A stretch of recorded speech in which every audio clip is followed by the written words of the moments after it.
అందరికీ Ram Ram. Short video చూసి వచ్చిన వాళ్ళకు థ్యాంక్ యూ సో మచ్. ఈ వీడియో కొంతమంది అమ్మాయిలకు ఉపయోగపడుతుందని అనుకుంటున్నా.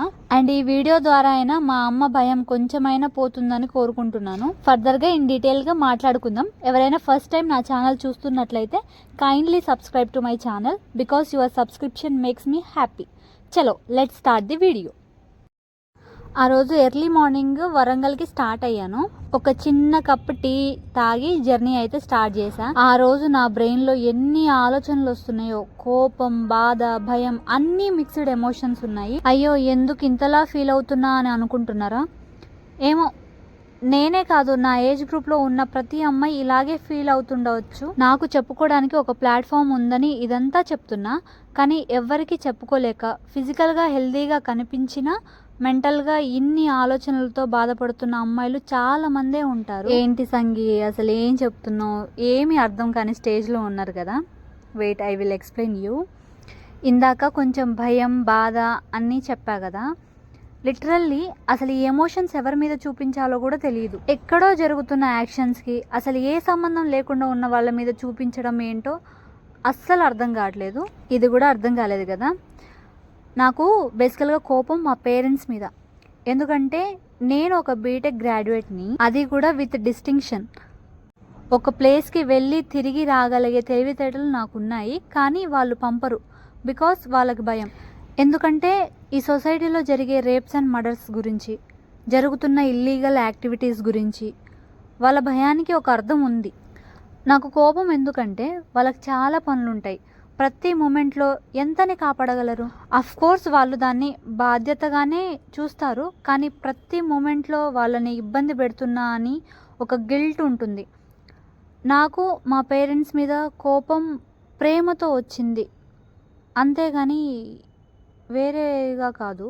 ఎవరో చేసిన తప్పుకి వాళ్ళు కంగారు పడుకుంటా, మనం కూడా ప్రతిదీ డిపెండ్ అయ్యకుండా ఎంతని ఉంటాం ఇలాగని. ఎప్పుడైనా మన భయం మనకు బలహీనత కాకూడదు. భయాన్ని అణగదొక్కే మార్గాల్ని వెతుక్కోవాలి. నాలాగా ఫీల్ అయ్యే అమ్మాయిలకు చెప్తున్నా. అండ్ ఇలా ఎప్పుడైనా ఒంటరిగా వెళ్ళాల్సి వస్తే 112 ఇండియా అని ఒక యాప్ ఉంటుంది. మీ ఫోన్లో ఆ యాప్ డౌన్లోడ్ చేసి ఉంచుకోండి. మీరు ఎప్పుడైనా మీరు చేసే జర్నీలో అన్సెక్యూర్గా అనిపిస్తే వెంటనే ఈ యాప్ని యాక్టివేట్ చేసుకోండి. ప్రాసెస్ అంతా సింపుల్గానే ఉంటుంది. లొకేషన్ అడుగుతుంది, ఇంకా చిన్న చిన్నవే ఉంటుంది. అవి ఈజీగా అర్థమైపోతుంది అనమాట. మనకు వాళ్ళు కాల్ చేసి మానిటర్ చేస్తూనే ఉంటారు. యాప్లో కూడా ఆర్ యూ సేఫ్ అని అడుగుతూనే ఉంటారు. మీరు సేఫ్గా ఉంటే ఐఆమ్ సేఫ్ అని క్లిక్ చేయండి.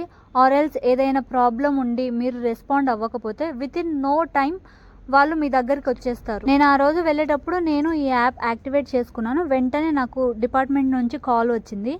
ఎంత చక్కగా మాట్లాడారో. నాకు నెక్స్ట్ ప్రాసెస్ అంతా వాళ్ళే ఎక్స్ప్లెయిన్ చేశారు. నాకు అసలు ఎంత ధైర్యంగా అనిపించిందో వాళ్ళు మాట్లాడేదానికి. నిజంగా ఖచ్చితంగా ఈ యాప్ అయితే అమ్మాయిల ఫోన్లో ఖచ్చితంగా అంటే ఖచ్చితంగా ఉండాల్సిందే. అలా యాప్ యాక్టివేట్ చేసుకున్న తర్వాత అమ్మయ్య ఆరామ్సే వెళ్ళి రావచ్చు అనుకున్నా. ఇక్కడ వరకు మొత్తం బాగానే సెట్ చేసిన. కట్ చేస్తే మా అమ్మ వాళ్ళు భయపడి నేను ట్రైన్ దిగక ముందే మా బాబాయ్ని స్టేషన్కి పంపించారు. అయ్యో వీళ్ళని మార్చలేను అనుకున్నా. ఇక ట్రావెల్ సేఫ్టీ వాళ్ళకి కాల్ చేసేసి చెప్పేసా నేను సేఫ్గానే రీచ్ అయిపోయా, మా బాబాయ్ వాళ్ళు వచ్చేసారు అనేసి. ఇంకా అలా వెళ్ళిన వర్క్ కంప్లీట్ చేసుకుని ఒక బిస్కెట్ ప్యాకెట్, కూల్ డ్రింక్ తీసుకొని బస్ ఎక్కేసి రిటర్న్ వచ్చేసా. మీరు నా వీడియోస్కి లైక్ చేయకుండా పర్లేదు, కానీ మీ సిస్టర్స్కి, మదర్ అండ్ ఫ్రెండ్స్కి ఈ యాప్ సజెస్ట్ చేయండి. మనం ఎంత బ్రేవ్గా ఉన్నా ఆర్ స్ట్రాంగ్గా ఉన్నా కూడా కొన్ని సిచ్యువేషన్ హ్యాండిల్ చేయలేము.